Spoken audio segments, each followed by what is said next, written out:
Okay, so, all right, how's everybody doing today? Yeah, that's what we like to hear. A lot of energy.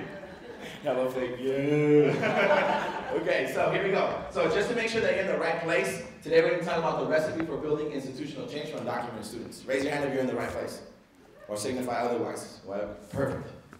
All right, here we go. So to begin today, how many of you like food? Raise your hand. Raise your hand. Okay, put your hands on.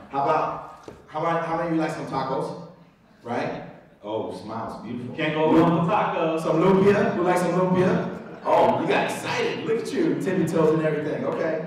How about some sushi? Anybody sushi? There's some sushi haters, huh? In the back. I see. No sushi in the back. Got it. And how about some pasta? Anybody like some pasta? For all you vegetarians, this is in fact vegetarian pasta right here. Okay. We take it into consideration, Alicia. So why are we talking about food today? I'm just gonna be honest. My secret is, I love food. I'm always hungry. So that's why we start here, just to welcome you back from lunch and let you know that we're about to go into is heavily based in food. Why? Because when they told us that today we're gonna have the opportunity to present to a room, they also told us that be ready to present to students, to faculty, to administrators, to teachers, to counselors, to people from the community, to allies. That's a whole bunch of people, right? And everybody has different needs.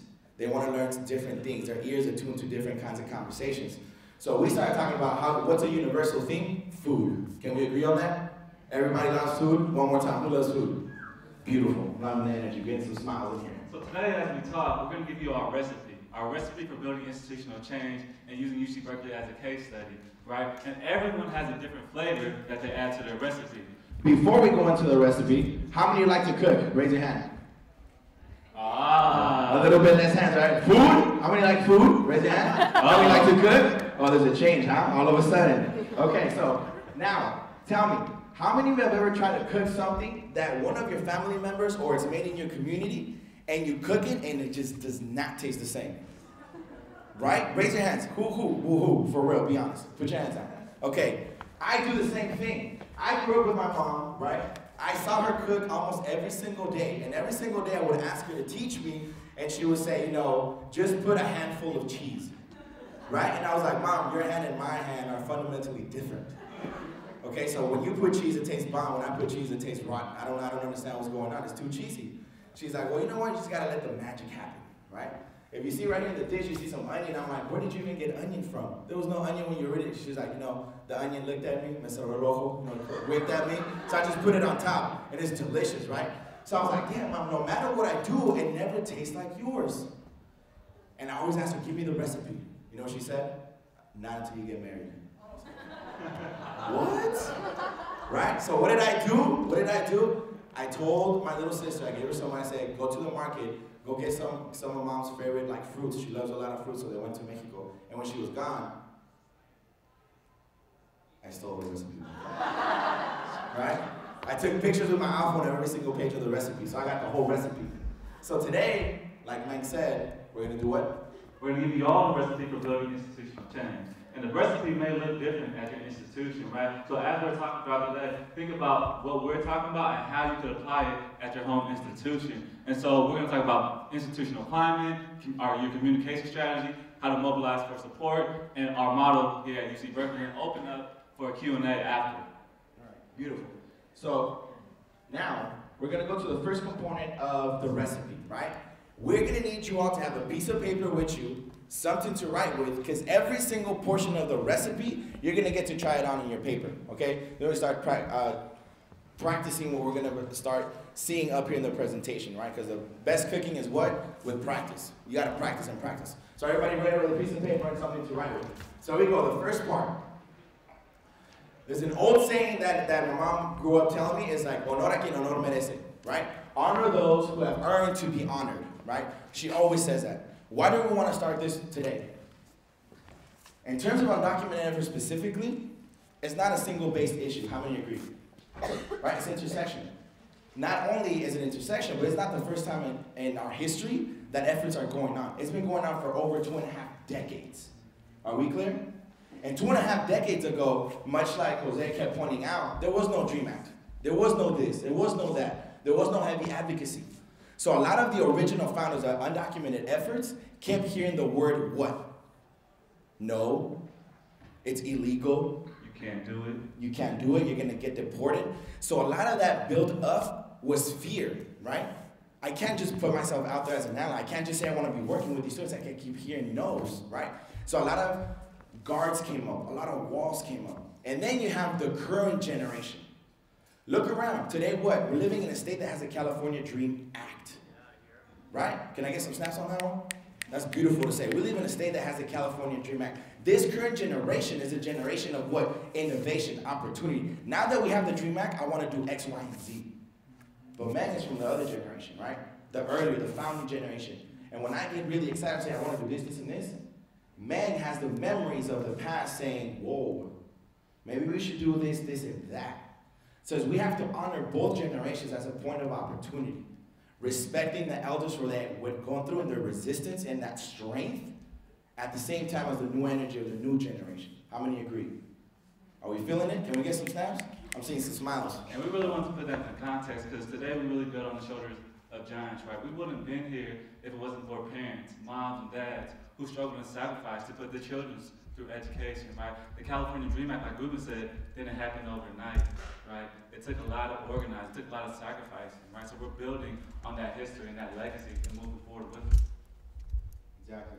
So alongside with what Meg is saying, one of the key parts of the recipe is the energy that you're bringing into the kitchen, right? How many of you seen Water for Chocolate, right? Like Water for Chocolate. When she cries, what happens? Everybody cries when they eat the food. And when she's happy, everybody gets happy. And then that other scene, when she gets, something else, everybody gets something else. All of a sudden, everybody knows, right? Okay. So that energy. So a lot of folks during budget cuts, what happens? We need to defend our space. We need to find a way so that nobody takes what we need to take. And we go into the defense mechanism, and we stop seeing opportunity. So we're saying in order for this recipe to cook, the energy that you need to bring into this project is to be innovative, right? To go from survival mode to a thriving mode. What can I do to innovate? Budget cuts are going on, services are cutting. How do I find a way to creatively serve more students? Is that social media? Is that a new way of organizing my space? Is that a way of doing new hours, so on and so forth? We're going to go a little bit into the details a little bit later. The last part is your inner voice. I think also along the Ruben was saying, I think looking within yourself, like how are you being an ally to undocumented students on your campus, right? And what does that look like? When a student walks into your classroom or your counseling office, what are they seeing, what are they not seeing? If a student walks in and they see a sign for the California Dream Act, what does that do for them, right? It automatically triggers them. So you're outing yourself as an ally to make them feel more comfortable when they walk into that space. Yeah. So along with the inner voice, how many of you actively acknowledge that inside your head, you know you have a voice that either tells you, wake up, you're going to get there late, we got to do this. Or you wake up and you're like, oh my God, thank you, I woke up today. But we're always talking to ourselves, right? How many of you have an inner voice? Raise your hand, right? So the first part is acknowledging that we all have an inner voice. The question is, what kind of inner voice do you have to the efforts for undocumented students? All of the negative experiences, have they built a defensive inner voice? A scared inner voice, a fearful inner voice. An inner voice that tells you to shy away from new opportunities and just stick with the norm and what has worked up to today? Or do you have an inner voice that tells you a different message? We can't answer that question. That's on you all. So what are we going to do? We're going to do our first exercise. Y'all ready? Warm up them fingers. Here we go. So make sure to grab a paper and grab a pen. The first exercise for today is we want you all to think, what is the current campus climate at the space that you're currently working at? And also, what's the current campus climate with regards to undocumented students? And how does this campus climate impact the work that you do, right? So think about that for a second and identify somebody you want to share that with. So take a minute to think about what is your current campus climate and culture at your space with regards to supporting undocumented students, and how does that impact your role in supporting undocumented students? So we have 1 minute to just write down some thoughts. Bullet points. Ready? Go. You don't want to be outspoken because there's different opinions? Too many different opinions. How many others feel the same way as Ronald? Or you're at a campus, or you know of somebody at another campus, and you have this particular perspective towards immigration, but the entire campus has the opposite and it's hostile. By show of hands. I think it's like the lack of education and lot of it is like the lack of education that people have, and then, you know, the ignorance of some people not wanting to hear what you have to say about it. But I totally understand what he's saying, and we're not that educated, you know, we understand. So how many would agree that there's a silencing impact that that environment has? Raise your hand. There's a silencing impact that multiple political perspectives has on you, right? Okay, great. I see some handouts and some hands. Beautiful. So our timekeeper is saying that we need to keep going. So now, the next portion is your communication strategy. Annotate that there. What we're about to do is going to be in terms of communication strategy for the recipe, right? So in terms of the communication strategy, the first component is your core message, right? And the questions that we need to consider here, it says, how do you introduce someone to your program, organization, or your efforts? Are there inconsistent or conflicting messages across your team? And then, are your efforts well known? How much is known about your efforts? Do different people know your efforts differently? Meaning, is there multiple messages that are going on for that one single effort? So just keep that in mind, the core message, right? And going hand in hand with that is the ability to translate your message, okay? What are we talking about there? In terms of the different audiences that we're gonna be engaging with. So your efforts might be for students, but in order for your efforts to improve, you might need some support, right? So you need to be able to translate that message and the purpose or your mission statement, whatever you wanna call that, to another staff member, to a faculty, to an administrator, to a community ally, or even to a future donor, right? So that they understand what you're doing in their language, in their passions. Because some administrators love data. They need to see graphs. They need to see percentages. What are access rates, right? Retention, persistence, graduation. But then you go to another staff member and they need to hear the moral argument of it. You need to call them out and say, you're really not going to support one of your students like the student right next to them. And you're like, damn. Whew. Maybe I should. Maybe I shouldn't. Okay. And I think a part of that is what's your communication strategy and how do you elevate that issue on your campus, right? Particularly, this is what happened at UC Berkeley. A lot of folks thought that initially our chancellor had no kind of reason to become a champion for undocumented students. And what we did was, I think actually Kathy brought a handful of students to meet with the chancellor, and what they did was share their stories. Being first generation, being low income, the challenges they faced as undocumented students. And what that did for the chancellor, the leader of our campus, was it resonated with him because he was also first generation, he was also low income, so there was a common thread in their mutual experiences. Yeah, so by the end of the day we're saying be ready, because you never know when the opportunity is going to be to get a new friend, a new ally, or somebody that can be invested in you, right? You might be walking, how many of you heard about having elevator speech ready? Anybody?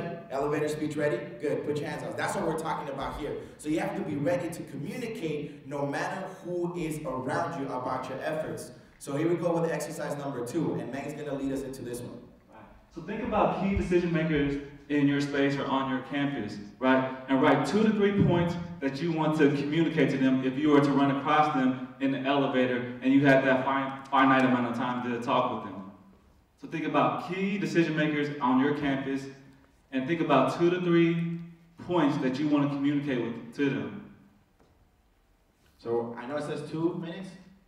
We're gonna do 1 minute. Ready? Go. And time.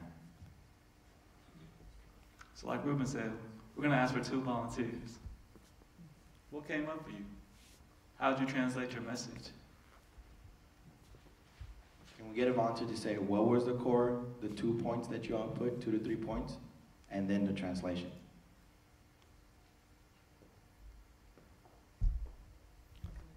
Go ahead, Tanya. Well, I got support from my trustees, so I felt like that was like a big thing, but okay. That they're high achieving students, that it's a civic responsibility of the institution that's written in their mission and their vision. It's a humanitarian duty to be responsible for the incoming students, whether they're incoming high school students or transfer students. Gaining student support. In Illinois, just like in California, we have state law that supports undocumented students. And then, I forgot why I put sharing resources. Oh, like, it's important to share the resources. Like, issue is that you're just comfortable saying one kind of message that speaks to that specific population. What we're saying here is you need to be able to translate. You need to be able to mold your message like a piece of clay that's going to make sense to multiple audiences because you're speaking multiple languages. Y'all with us right now? Right? So, for example, the way that I would go about, asking for permission to go out to a party was very different to my dad than to my mom. Right? It just makes sense. To my mom, it's like, look, I already did all my chores. To my dad, is I'm going to make up the hours at the office working the whole weekend. You see how that's fundamentally different? So that's what we're talking about here. Having the message ready and being able to translate that message. That's a prime example. Yeah, absolutely. So allies. So who's an ally? An ally is somebody who's ready. In the activist circles and the student circles, they would say what? That's just someone who's just down, right? Or up, whichever way you like it better, down or up. They're just up with the cause or down with the cause. They're advocating, right? They're willing to be out there advocating on behalf of your efforts. They're willing to start mobilizing with you. They're ready to start moving and shaking and introducing your efforts and yourself to other spaces. And I need you to come to this event with me because there's going to be XYZ person. Or I need you to come to this conference and we need to present because putting ourselves out there is going to allow people to get to know us and start collaborating with each other. So an ally is ready to multiply. Create multiple allies in different spaces. Then you have the indecisive individual. Who's the indecisive individual? Somebody who's like in the fence, right? Someone that requires limited to moderate information and persuasion to become an ally.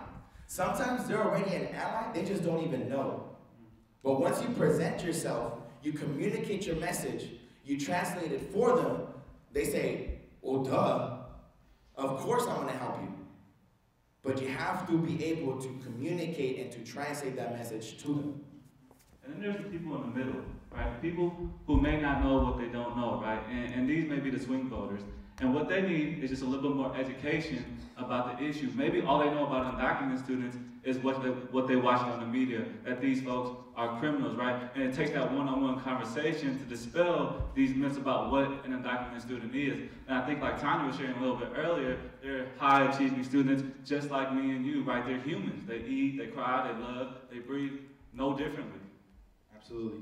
And the next portion of the spectrum is the misinformed individual, right? The misinformed individual is a person who requires significant information and persuasion to become an ally. Because of what Meg just said, the only information that they get is from, I don't know if I'm gonna get in trouble, but like Fox News every single day. My mom used to love that until they started talking about immigration and she never puts that on anymore, right? Or like radio stations and stuff like that. What are their sources? And sometimes their sources is only giving them one side of the coin. So you need to be able to identify that that's a person who's good at heart, is able to engage in conversation and do that persuasion and negotiate with them through your message and through your ability to translate. The last portion of the spectrum is the adversaries, right? Folks who are just completely in the opposite, right? Folks who, they know that they're in the way and they just want to sit down so nothing happens. They're just actively against the efforts that is going on, right? You have to be able to strategize, not how to negotiate with them so then to become allies, because they're never going to do that. You have to be able to strategize to move around them. Instead of me going to Meg, I'm going to go to Fabricio. And allow Fabricio to go talk to Meg. And that's how we're going to get through that little obstacle. A lot of you are smiling, so I'm thinking you're thinking of people already in your spaces. That's beautiful. I like that.